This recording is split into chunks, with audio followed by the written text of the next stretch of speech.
Hi guys, I am Stacy Smart. I loved Kylie's little spiel that she was telling. I was not expecting her to get a little choked up, so I was fighting some tears myself. I am a total crier, but I think that I'm gonna be good tonight and get through this without crying. So welcome to our Meet Mascara event. As Kylie mentioned, I am a cosmetologist, a licensed cosmetologist. I do hair, and I am also a photographer. I signed up as an artist a year ago in January, and to be really honest, I signed up during my slow season with photography. It was the winter months. I was working and doing hair about 2 days a week, all day during those 2 days each week, and I thought, well, I need some more income because we were struggling big time financially. And if you catch the replay, I would love for you to hashtag replay as well so that I can go back through and see who's watching and respond to all of your comments. So when I started, I really had no intentions of selling the makeup. I had no intentions of building a team, doing any of these things that we've kind of heard tonight. I thought, I like makeup. I'm gonna buy some makeup for a great price. I'm gonna get a lot of it, and maybe something will work out. When I got the makeup, I texted my mom and my close friends, and I said, hey, I just did something kind of crazy, and I need you to be my models. I need to practice this makeup on you. So my previous experience, I've been in the beauty industry for about 10 years, and I did makeup professionally for brides, but I would usually use an airbrush system. So I'd never used Maskcara's 3D foundation before. It was totally new to me. I was very unfamiliar with cream makeup, and so I knew that I wanted to practice on people that I was very comfortable with before I introduced any of the products to my customers or anybody else. And so I did my mom's makeup, and I have the picture, and it looked so off, and we just kind of looked at it, and I was like, it's pretty, but there's something off about it. Come to find out, I used the wrong color. Color is everything. Having the right color is everything. So once I started getting a little bit more comfortable using the makeup for myself and for applying it on my mom and applying it on other people, once I started to have an understanding of color matching, which if you're in the beauty industry, the color matching is so simple, because at least this is how my mind thinks. I look at things in shades like a grayscale, how light to how dark somebody's skin tone is, and then I pick shades off of that. We're always evaluating as hairstylists, we're always evaluating, okay, hair color, undertone, what do you counteract with? I mean, if we have dark bags or dark circles under our eyes, if they're really blue, we know that orange is the complementary color that we want to use to counteract. So my mind was already adapted to color matching in a lot of the training that I had from beauty school, and even from photography, just light to dark, I don't know. And so with that, I thought, well, when I'm doing hair, I have people ask me all the time about my makeup. I have people ask me about my favorite products. They're asking me about what products they should get for their curly hair, for their fine hair. All these different things I'm always recommending to people. I don't know how many times I have recommended to people and written out on a Post-it note, go to Ulta or go to Sephora and get the following products.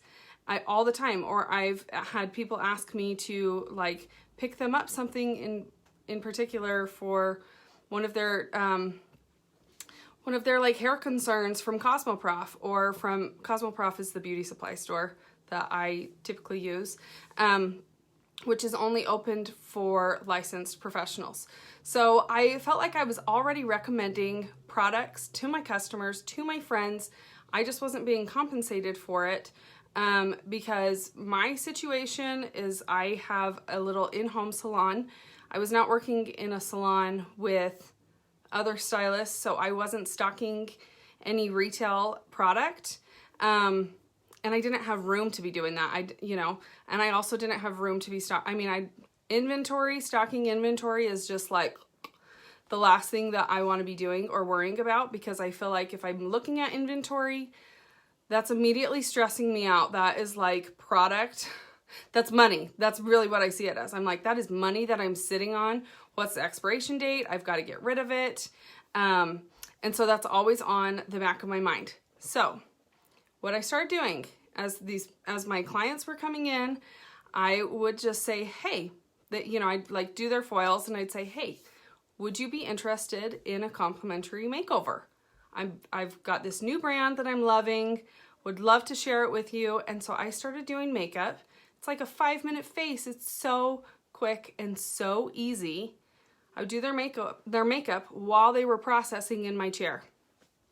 They would fall in love with their makeup, and then I'd rinse their hair, do their hair, and they were like a whole new woman. They were obsessed, and so was I. And so my customers just started coming, and just like how our customers refer people in the hair world, they were referring people, based off of their makeup. So I started getting more customers, or like so-and-so told me about this makeup, I've got to try it. And my team just kind of started to build from there. I let people know that this is what I was doing. I never tried to be spammy. I never tried to shove it down anybody's throat. I'm sure that I have at some points because I'm so obsessed with everything mascara, and I'm sure that my passion has come off totally the wrong way.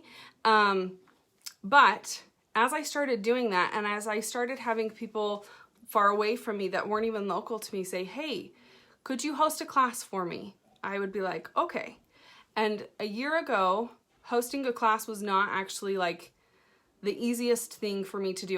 So I had my photography business, I was doing hair, and then I also worked for a shoe company. And so I just didn't have a ton of extra time, and I would sit down at my computer and I would host these classes online, and I would teach other women how to wear and apply their makeup. And that started bringing some artists to me, some people that I could train, and it connected me with an even larger customer base.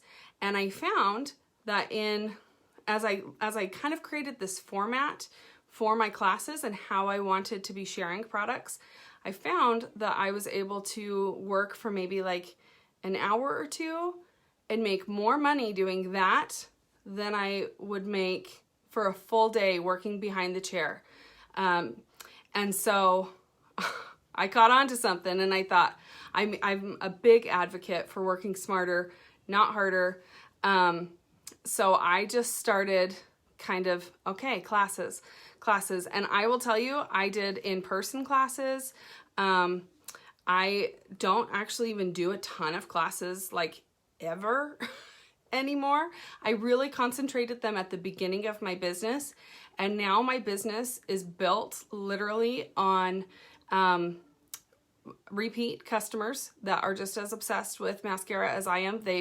I will have like reorders come through all the time. I have hit the 30% commission bracket before, solely on customers reordering products without me having to without me even checking in on them. They are just using my link, checking out. Maskcara ships everything to them. Like, I'm actually kind of removed from the situation, but because our lifeline is our customers and our clients, they are our friends. They're the people that we interact with, and we don't want to just ever leave them hanging high and dry. I do make an effort to always check in with them. I will FaceTime people all the time. I have customers that, in fact, I just FaceTimed with somebody last week who's in the beauty industry, and she purchased the makeup from another artist, but this other artist has kind of said I don't really know how to help you. And I said, I'll help you. Stay with your artist, but I'll help you. Just a quick little FaceTime. So we spent 10 minutes. That's all it took. 10 minutes. And I was able to show her how to apply her hack based off of her bone structure and her cheekbones, because we have that kind of a background being in the beauty industry, right? We've learned all of these things. 10 minutes is all it took. And she sent me a selfie and she goes, this is the first time, I don't know why this is good. She says, this is the first time I've been able to really love my makeup, and feel beautiful. So I've learned that I can still have what I feel like was the greatest reward in the beauty industry as far as doing hair and making people feel beautiful. I can still have that doing mascara, and I can still find my creative avenues with mascara, even though like I love doing color. I love hair color and thinking creatively. I can still do that with mascara. Like my eyeshadow, I saw somebody ask me about my eyeshadow.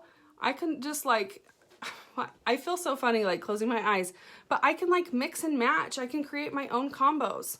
I've got a pop of Crush and on Wednesdays in my eye with some Kin on the outside and then a little bit of Stardust on the inner corners. Like you can do so many different things and fulfill your creative desires. I don't know how else to say it. Anyways, I feel like it's just been such an easy, seamless transition for me to just, and I'm doing hair maybe once a month now. Do I miss it? Yes and no. I mean, I feel like I'm working so much smarter and I'm not putting in the hours that I was before. I'm able to do things with my kids. They are watching a My Little Pony show right now. I've got them set up with whatever they need, and this is only taking me like 10 minutes to do it. Rachel Harper, I see her on here. I was connected with her through a class, and she's a former educator for Bare Minerals. I mean, you can use these products professionally. And then let me think if there's anything else I want to share. I think this was it. Kylie did ask me to share a little bit of my story, so I will just like give you just a little bit of a tidbit of it, but I can just tell you the month before I enrolled as an artist, my husband and I, we were getting off of food stamps. And shoot, I don't even know why I decided to really go there. But, so I knew that we were going to need to figure out our finances and like get a hold on them real quick. And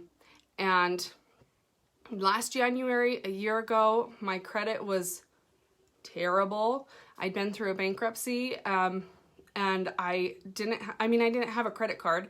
I didn't know how to build credit. And so I spent the past year paying off my student loans from beauty school and then rebuilding my credit. And I am like so proud. I feel like it's okay to say this. I am so proud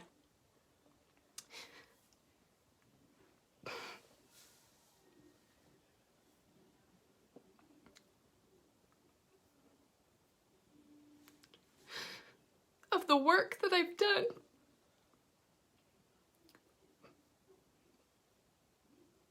for my family and for my friends and my customers. I've helped them feel beautiful. They've helped me put food on my table. I've been able to increase my credit, so now I have good credit, which to me is like huge. I really, really want to be able to build a house or buy a house for my kids. I'm in a rental. But it has been work. I'm not gonna lie to you. It's been work, but it's been so much fun. It's been so rewarding, and it's just been the most seamless integration. Okay, all right. That is what I have for you guys tonight. If you have any questions, please leave them below. I will be going through this after my kids are in bed.